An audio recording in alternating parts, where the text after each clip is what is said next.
Sir తెలంగాణలో అయితే హైడ్రా అది అంటే ఎవరైనా అది పెద్ద చిన్న ఎవరైనా కూడా అక్రమంగా అంటే కబ్జా చేసో లేకపోతే కొంచెం వాటర్ ఇది ఏదైతే ఉన్నాయో అంటే చెరువులు దాని మీద కట్టినవి ఉంటే కూల్చేస్తున్నారు.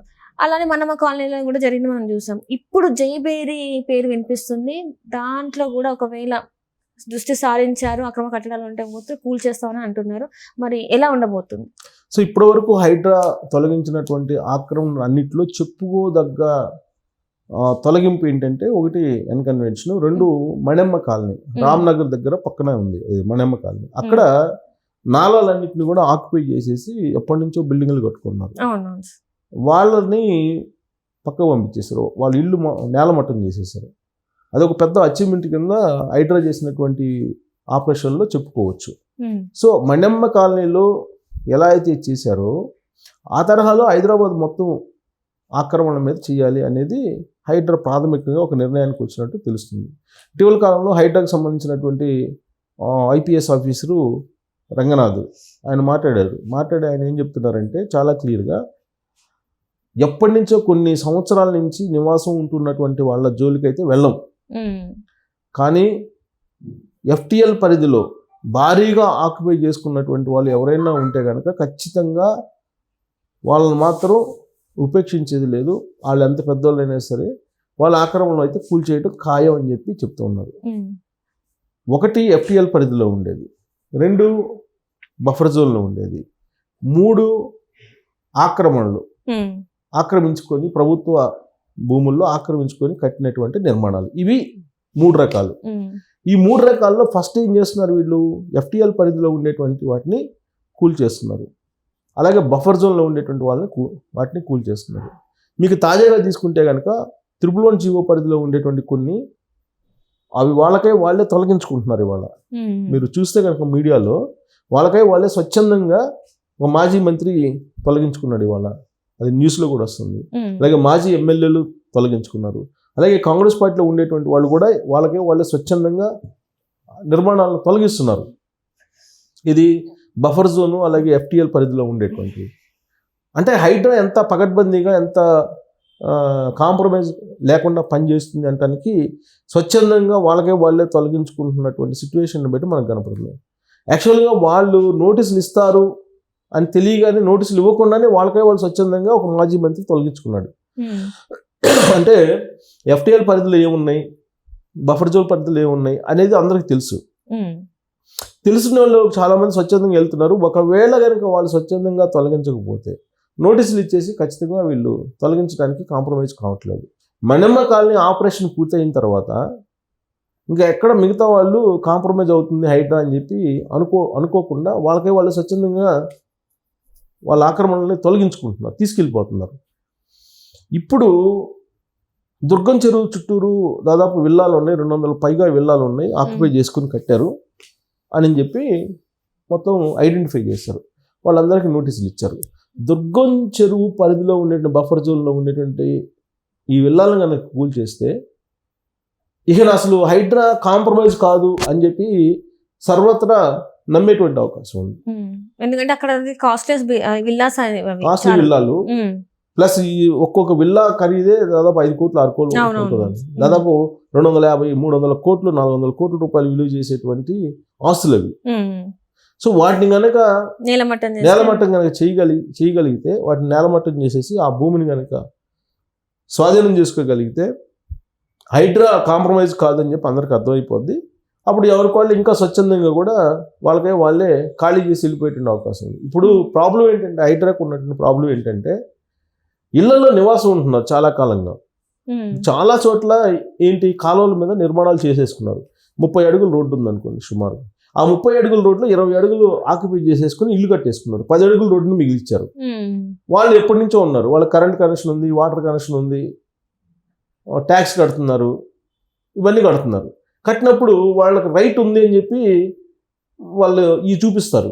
ఏది, కరెంటు బిల్లు చూపిస్తారు, వాటర్ బిల్లు చూపిస్తారు, ప్రాపర్టీ ట్యాక్స్ చూపిస్తారు. చూపించినప్పుడు మాకు రైట్ ఉంది కదా, మా ఇల్లు కదా, ఇన్ని సంవత్సరాల పాటు మా జోలికి రాకుండా ఇప్పుడు కూలిస్తే ఎలాగో అని చెప్పి అడ్డం తిరుగుతున్నారు చాలామంది. కాబట్టి అలాంటి వాళ్ళు కూడా కాంప్రమైజ్ అలాంటి వాళ్ళతో కూడా కాంప్రమైజ్ కాకుండా కూల్చేయాల్సిందే అని చెప్పి అంటున్నారు. అంటే మరీ అసలు ప్రమాదం లేకుండా ఉండే చోట ఏదన్నా ఒక 5 అడుగులు 3 అడుగులు అట్లా ఆక్యుపై చేసి కట్టుకుంటే ఓకే, దానికేమి పెద్ద అభ్యంతరం పెట్టడంలా. కానీ 20 అడుగులు రోడ్ని ఆక్యుపై చేసి 30 అడుగుల రోడ్ని కాస్త 20 అడుగులు ఆక్యుపై చేసి 10 అడుగులు మిగిలిచ్చినటువంటి ప్రాంతాలు ఉన్నాయి, చాలా ఉన్నాయి. అలాంటివి చాలా ఉన్నాయని చెప్పి దాదాపుగా 1600 ఇళ్ళు ఉన్నాయని చెప్పి అంటున్నారు అలా ఆక్యుపై చేసి సుమారుగా. ఈ 1600 ఇళ్ళని కూల్చేయాలని అంటే ఒక రెవల్యూషన్ వస్తుంది కూల్చేస్తే. బట్ కూల్చేస్తామని చెప్పి ఆయన చెబుతున్నారు. ఇవన్నీ చేయాలంటే కనుక ఫస్ట్ ఏం చేయాలి, రాయదుర్గం పరిధిలో ఉండేటువంటి భవనాలను కూల్చేయాలి. ఆ తర్వాత ఇప్పుడు పెద్ద పెద్ద కంపెనీలు, ఇప్పుడు ఎన్కన్వెన్షన్ కూల్చేశారు. ఇప్పుడు మురళీమోహన్ జైబెర్రీ కంపెనీ వైపు చూస్తున్నారు, రంగనాథ్ పరిశీలించాడని చెప్పి అంటున్నారు. జైబెర్రీ సంబంధించి ఆ ఏరియాలో ఏదో కొన్ని ఉన్నాయి. ఆ ఏరియా ఏంటనేది ఇంకా నాకు కరెక్ట్గా ఇన్ఫర్మేషన్ రాలేదు. కానీ జైబెర్రీకి సంబంధించినటువంటి కన్స్ట్రక్షన్స్ ఏదో FTL పరిధిలోనే బఫర్ జోన్ పరిధిలోనే ఉన్నాయి, మాదాపూర్ సైడు. సో ఆ ఏరియాలో పరిశీలించిన తర్వాత వాటిని కూల్చేయాలనేటువంటిది ఒక విజిట్ కూడా రంగనాథ్ చేశాడని చెప్పి ఇవాళ సోషల్ మీడియాలో బాగా వైరల్ అవుతున్నటువంటి న్యూస్. అంటే మొన్నేమో నాగార్జున, ఇప్పుడేమో మురళీమోహన్ సంబంధించినటువంటి నిర్మాణ సంస్థ మీద దృష్టి పెట్టారు. అంటే దీన్ని ఎందుకు దృష్టి పెడుతున్నారు ఇలా కొంచెం పాపులర్గా ఉండేటువంటి వాళ్ళ మీద అంటే, వాళ్ళయే కూల్చేస్తే మీరెంత అనేది ఒక సందేశం వెళ్తుంది. అందుకే ఇప్పుడు సపోజ్ పేదవాళ్ళ జోలికి వెళ్ళారనుకో, రోడ్ల మీద ఉన్నోళ్ళు లేదంటే కాలువల మీద కట్టుకున్న వాళ్ళు, మూసీ నది మీద మూసీకి సంబంధించి మొత్తం ఆక్రమణలే, అనేకమైనటువంటి ఆక్రమణలు ఉన్నాయి. ఇప్పుడు ఎప్పుడైతే కేసీఆర్ ప్రభుత్వం 120 గజాలు స్థలం ఉన్నటువంటి వాళ్ళు, వాళ్ళ ఆక్యుపేషన్లో ఉన్నటువంటి వాళ్ళు వితౌట్ పర్మిషన్ కట్టుకోవచ్చు అని చెప్పి వాళ్ళు ఒక జీవో ఇచ్చారు కేసీఆర్ అధికారంలో ఉన్నప్పుడు. పైగా గవర్నమెంట్ వైపు నుంచి ఒక 3 లక్షలు కూడా ఇల్లు కట్టుకోవడానికి ఇస్తామని చెప్పి చెప్పారు. రెగ్యులరైజ్ చేస్తాం మేము, ఇది మీరు కనుక ఒక 20 సంవత్సరాల నుంచి ఉంటుంటే ఒక ల్యాండ్లో, ఆ ల్యాండ్ మీదే కన్నా మీరు కట్టేసుకోండి ఇల్లు అని చెప్పారు. సో దాంతో పొలమని అందరూ రోడ్ల మీద కట్టేశారు. ఇప్పుడు రోడ్లు కాలువలు మొత్తం పూడిపోయింది. కాలువలు లేకుండా ఇప్పుడు రేపు వర్షాలు పడితే పరిస్థితి ఏంటి? ఇప్పుడు ఖమ్మంలో వచ్చినటువంటి వరదలు వచ్చిన తర్వాత హైడ్రాని ఎవరు కాదంటున్నా, హైడ్రా ఉండాల్సిందే అంటున్నారు. హైడ్రా తన పని తాను చేయాల్సిందే అని చెప్పి చెప్పేటువంటి వాళ్ళు మెజారిటీ ఉన్నారు. కాబట్టి హైడ్రాకి ఖమ్మం సంఘటన, ఖమ్మం విపత్తు అనేది ఒక రకంగా గ్రీన్ సిగ్నల్ ఇచ్చినట్టు అయింది. సో కాబట్టి ఇప్పుడు హైడ్రా రాబోయేటువంటి రోజుల్లో మురళీమోహన్ సంబంధించిన నిర్మాణ సంస్థ ఏదైతే ఉందో వాళ్ళు ఆక్యుపై చేసినటువంటి ప్రాంతాల మీద బుల్డోజర్లు పెట్టేటువంటి అవకాశం ఉంది. తర్వాత రాయదుర్గం సంబంధించినటువంటి విల్లాల మీద బుల్డోజర్లు పెట్టేటువంటి అవకాశం ఉంది. ఈ 2 ఆపరేషన్స్ అయిపోయిన తర్వాత మిగతా సంబంధించినటువంటి అన్నింటిని కూడా వాళ్ళు బుల్డోజర్లు పెట్టి కూల్చేసినటువంటి అవకాశం ఉంది.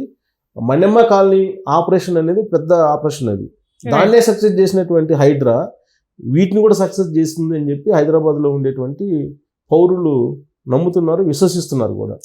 ప్లస్ ఆ మేరకు రంగనాథ్ కూడా విజిట్ చేస్తున్నారు. విజిట్ చేసి మొత్తాన్ని ఆయన అడుగుతూ ఉన్నారు, మీ కాలనీలో ఎక్కడెక్కడ ఆక్యుపై అయ్యి ఉంది మీరు చెప్పండి అని చెప్పేసి ఆల్రెడీ వాళ్ళు వెబ్సైట్ చేసి ఆ వెబ్సైట్కి పంపించండి, మెయిల్స్ పంపించండి, శాటిలైట్ పిక్చర్స్ పంపించండి అని చెప్పి ఆయన అడుగుతున్నారు. సో అనేక కాలనీల నుంచి హైడ్రాకే కంప్లైంట్స్ బాగా ఎక్కువగా వస్తున్నాయి. ఆ వచ్చినటువంటి కంప్లైంట్స్లో ఇప్పుడు జైబెర్రీది కూడా ఒకటని చెప్తున్నారు. అందుకే మురళీమోహన్ సంబంధించిన జైబెర్రీ నిర్మాణ సంస్థ ఎక్కడెక్కడ ఉంది, ఎక్కడ ఏదన్నా ప్రాబ్లం ఉందని చెప్పి విజిట్ చేశాడు రంగనాథ్ అంటున్నారు. మరి విజిట్ చేసిన తర్వాత ఆయన ఏం తెలిసాడో తెలియదు. కానీ మొత్తానికి సోషల్ మీడియాలో ఏంటంటే జైబెర్రీ మురళీమోహన్ సంబంధించిన నిర్మాణ సంస్థల మీద వెళ్తుంది, బుల్డోజర్లు పెట్టడానికి రంగనాథ్ అనేటువంటి ప్రచారం అయితే జరుగుతుంది. సో రాబోయేటువంటి రోజుల్లో మరింత దూకుడుగా వెళ్ళటానికి గ్రీన్ సిగ్నల్ కూడా ఇచ్చినట్టు ప్రభుత్వం వైపు నుంచి రంగనాథ్ చెప్తూ ఉన్నారు. సో కాబట్టి హైడ్రా ఒక సంచలనం అని చెప్పి అనుకోవాలి. Thank you so much. Thank you.